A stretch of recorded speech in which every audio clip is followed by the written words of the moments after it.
Magandang araw mga bay. So ayan nga, nakabili tayo ng AirPods na Gen 3 from iSupply Philippines. Bago natin burahin sa ating files ay review na, unboxing mo lang muna tayo. Nabili ko siya noong August, ay 2 months na natin gamit hanggang ngayon. So far okay naman, wala naman ako naging problema. Sobrang ganda po talaga, tsaka ang mura niya, grabe. So tara, unboxing tayo.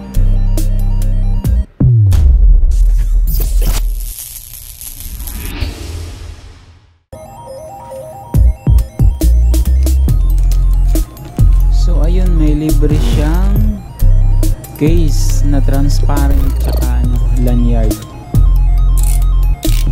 Ang ganda ng packaging niya. Masasabi mo talagang may quality.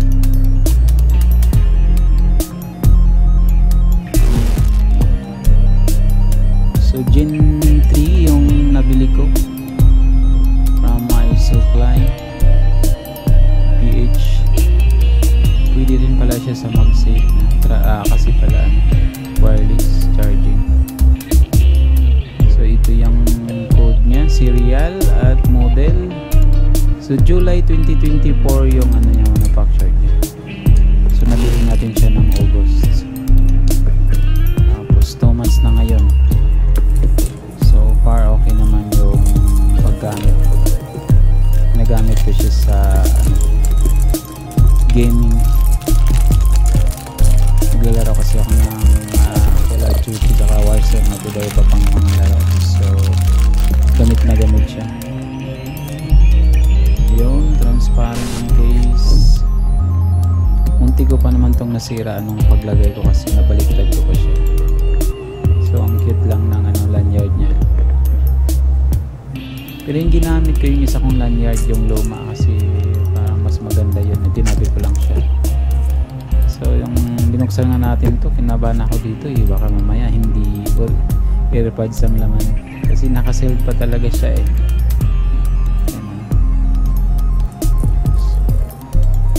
Sa GNT siya pinadala, may charge na 150 kahit sobrang lapit lang, pero solid na rin sa 150. One day ang pinili ko, one day delivery.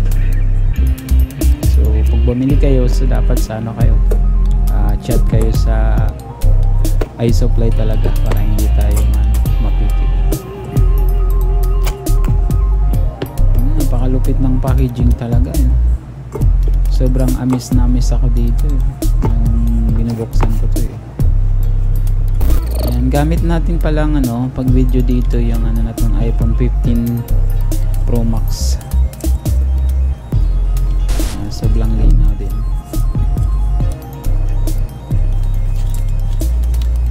Wala namang nagbabasa nito. Pero chinecheck ko lang. Alam ko may hinanap ako dito sticker yung sticker na usually libre ng Apple. Yan, lupit sobrang kintab. May plastic pa talaga siya Yung lagayan ng box parang ang cute. Swak na swak yung AirPods doon sa box. Yan, designed by Apple in California, assembled in China. So assembled in China pero California naman. So wala tayong problema dyan. Mas mura pag ang cost. Pag sa China kaya siguro mura lang to. Yun milaw na kagad. Puting puti. Sana sa future na mga paglabas ng Apple mayroon na silang kulay black. Pero kasing white, yun yung trademark nila Kaya di talaga mawala yung white sa mga nila accessories. So nung kinunit ko to sa iPhone ko, natitika agad sobrang ganda talaga. Wala talaga akong masabi dito sa sa nabili kong AirPods na Gen 3 from iSupply.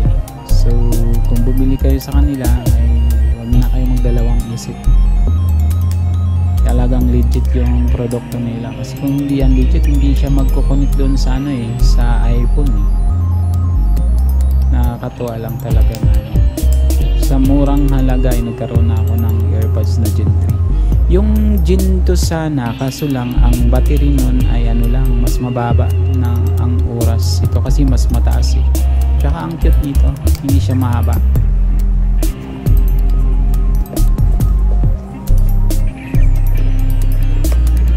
So 2 months na siya sa akin, hanggang ngayon okay pa. Araw-araw ko siyang ginagamit, walang palya. Every other day ako nagcha-charge nito eh, kasi naubos ka agad. Pero dalawang charge yung sa akin yung araw, kasi naglalaro ako ng mga 3 to 4 hours kaya naubos ka agad. So may libre siyang wire, yung lightning type C yung kabila. Saktong sakto meron akong charger na type C na nabili ko rin pagka nung nakaraang linggo, Yo Green, 30 watts, so match na match. So ayun, dito lang, legit siya, ang ganda, so wala akong masabi.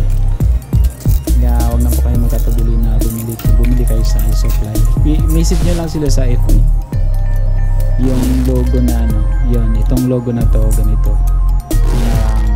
kidlat. iSupply, hindi Air Supply ha, iSupply.